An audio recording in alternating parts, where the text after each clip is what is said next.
Olá pessoal, vamos dar continuidade àquele bate-papo sobre a virtualização. Eu queria mostrar onde é que a gente pode estar utilizando a virtualização no desenvolvimento de sistemas. Então, no primeiro vídeo a gente viu o que é a introdução à virtualização, um bate-papo geral sobre o que é virtualização. Nos outros dois vídeos sobre como colocar no VirtualBox uma VM. No caso, eu usei um exemplo de configuração de uma VM com um Ubuntu, uma distro Ubuntu.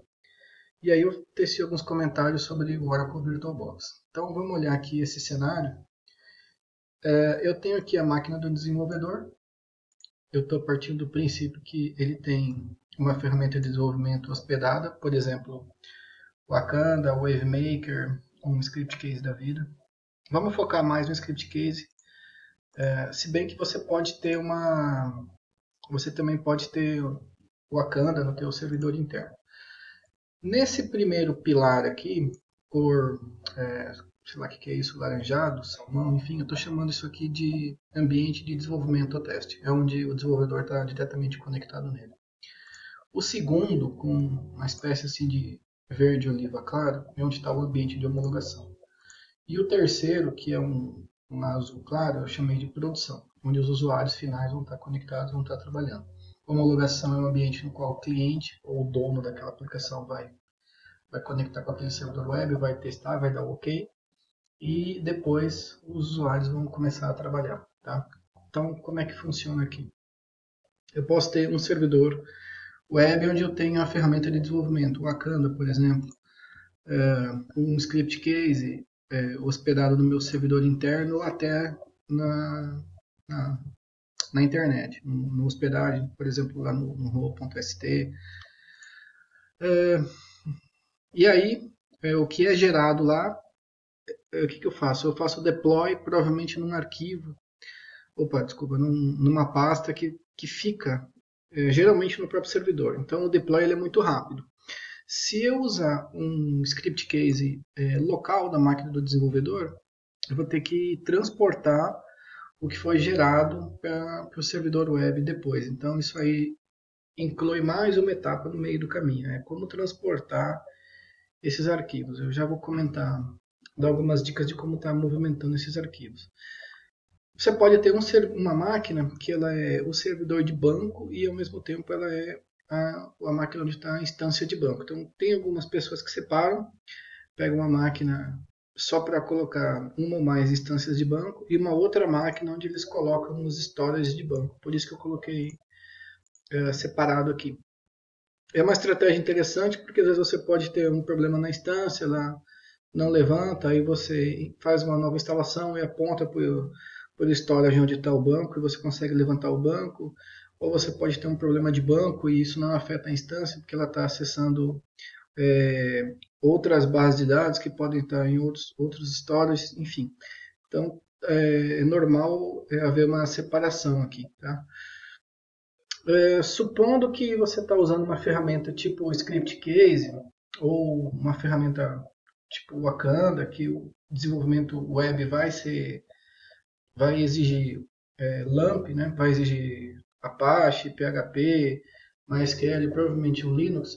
Esse é o motivo pelo qual no vídeo anterior eu expliquei de forma rápida como criar uma VM usando uma variação do Ubuntu, usando o Taskcell para você fazer a configuração do LAMP de forma rápida e prática. O foco não é ficar preso em detalhes de configuração do sistema operacional, mas sim a gente abordar como é que a gente pode usar isso aqui no desenvolvimento. Então, primeiro, supondo que você está usando o PC para desenvolver e você quer transportar fazer o deploy da tua aplicação. Se aqui nessa máquina que a gente está chamando de servidor web tiver o script case, no deploy do script case você aponta o diretório web onde você vai querer que ele jogue o produto final da compilação. Tá? Bom, como movimentar isso depois para um outro servidor?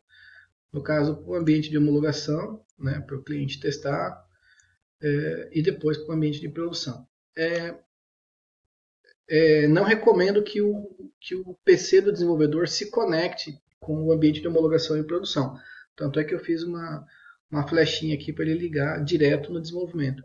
A gente não quer que o desenvolvedor depois esqueça de voltar a conexão para o desenvolvimento, faça deploy de arquivo que não precisa. Então a gente tem que isolar o máximo possível. E a produção ela tem que refletir a realidade do usuário.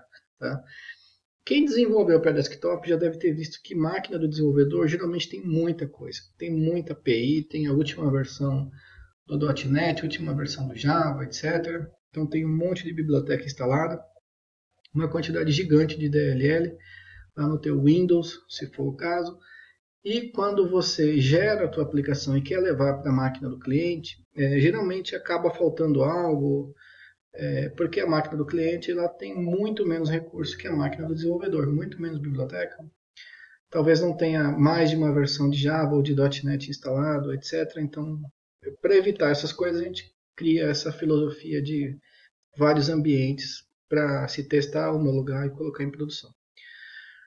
Bom, como movimentar arquivos então? Já que o usuário, o programador, não vai poder fazer deploy no ambiente de homologação e no ambiente de produção. Olha, se você montou as VMs usando Linux, porque você está no desenvolvimento web com ScriptCase ou com Wakanda, por exemplo, o Linux tem o NFS, tem o OpenAFS, que são sistemas de arquivos distribuídos, dá para fazer com que uma máquina veja a outra, né, e você possa depois copiar esses arquivos.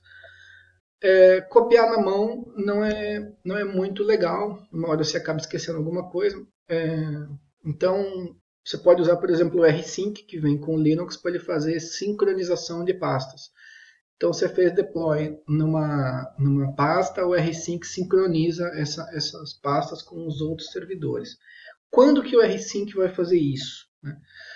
Por exemplo, vamos supor que o desenvolvedor trabalha todos os dias e ele se reúne com o cliente, por exemplo, toda terça e quinta. Né? O cliente diz se está de acordo, se não está, e aí você atualiza esses ambientes, por exemplo, na quarta-feira à tarde. Né? Toda quarta-feira 8 da manhã ou 2 da tarde, sei lá, você faz, ou de noite, talvez seja o ideal, você faz o deploy. Então, dá para usar o crontab, a Anacron e o Fcron no Linux para estar rodando scripts de cópia de dados, tá? Para você copiar esses arquivos. Então, você fez com que todo mundo se enxergasse usando o NFS, ou pode fazer a cópia, como eu disse, com rsync, ou você pode usar o crontab para disparar um backup feito em Bacula. Tá?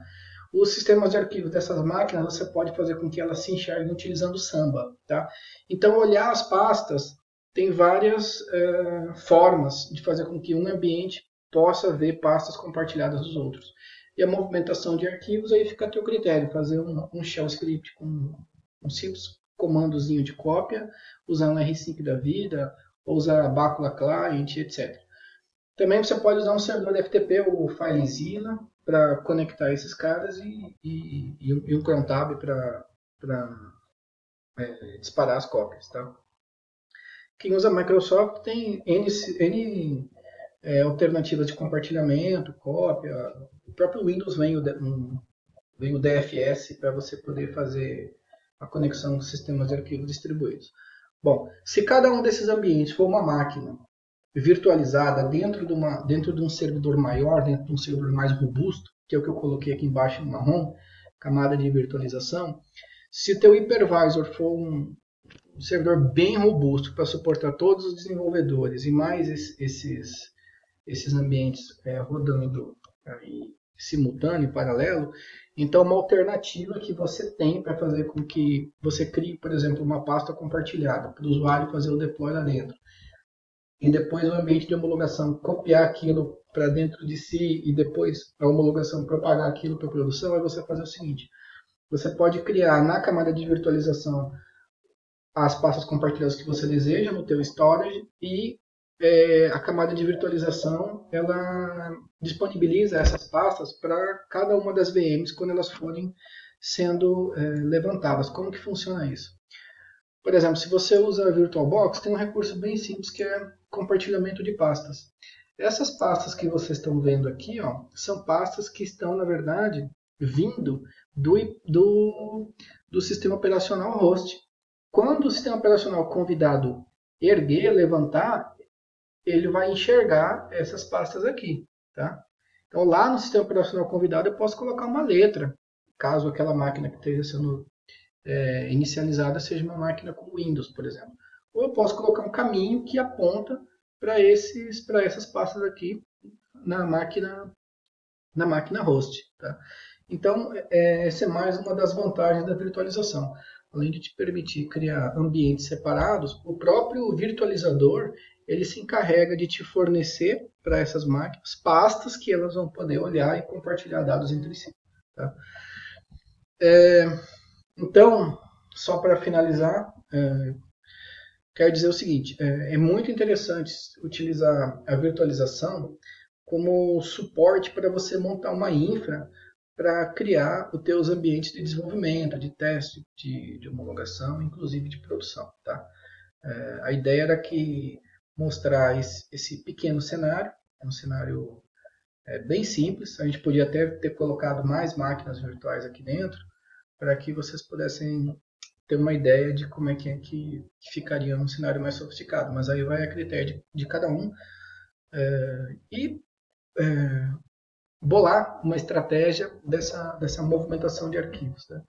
Porque o que a gente tem de interessante? O usuário ele vai desenvolvendo, vai aplicando correções, essas correções têm que sair ou da máquina dele ou do ambiente de desenvolvimento, cair na homologação, o cliente vai olhar quando eles marcarem ou quando tiver tempo, quando ele der ok, de tempos em tempos você tem que ter uma forma de você disparar isso para a produção ou parar.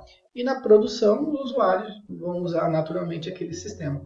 O que é interessante é automatizar ao máximo esse tipo de movimentação de arquivos para você não evitar, você evitar, na verdade, que fique uma pessoa manualmente compactando arquivo, copiando para um determinado lugar, descompactando, às vezes esquece um arquivo, etc. Entendeu?